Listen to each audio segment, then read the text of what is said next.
ng bayan, maasahan anumang panahon.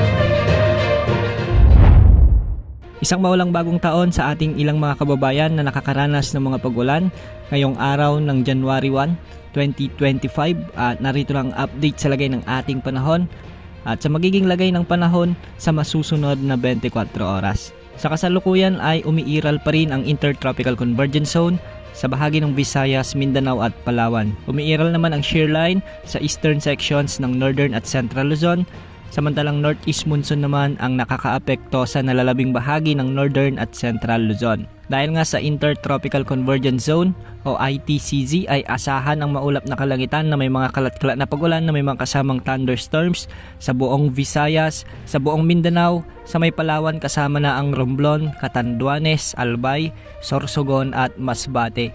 Ang mga lugar na ito ay ilang araw nang nakakaranas dahil sa mga pag-ulang dulot ng Intertropical Convergence Zone. Pinag-iingat natin ang ating mga kababayan dyan, lalo na yung ilang araw ng inuulan sa posibilidad o banta ng mga biglang pagbaha at pagguho ng lupa, lalo na kung may mga katamtaman at malalakas na pag-ulan.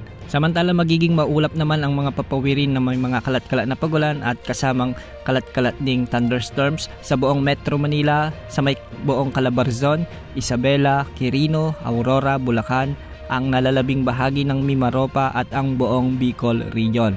Pinag-iingat rin natin ang ating mga kababayan dyan dahil ilang araw na kayong nakakaranas ng mga pag-ulan. Dulot naman ito ng shear line o yung banggaan ng malamig at mainit na hangin.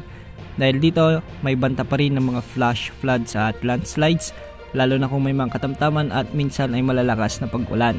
Sa Batanes, Cagayan at Apayao naman ay nakakaapekto naman dito ang northeast monsoon o amihan. Kaya ang mga lugar dito ay makakaranas ng maulap na kalangitan na may mga kasamang pag-ulan. Posible pa rin ang banta ng mga biglang pagbaha at pagguho ng lupa, lalo na kung may mga katamtaman at malalakas ding pag-ulan. Sa nalalabing bahagi naman ng Luzon ay magiging bagyang maulap hanggang sa maulap ang mga kalangitan na may mga kasamang mahihinang o kalat-kalat na mahinang pag-ulan.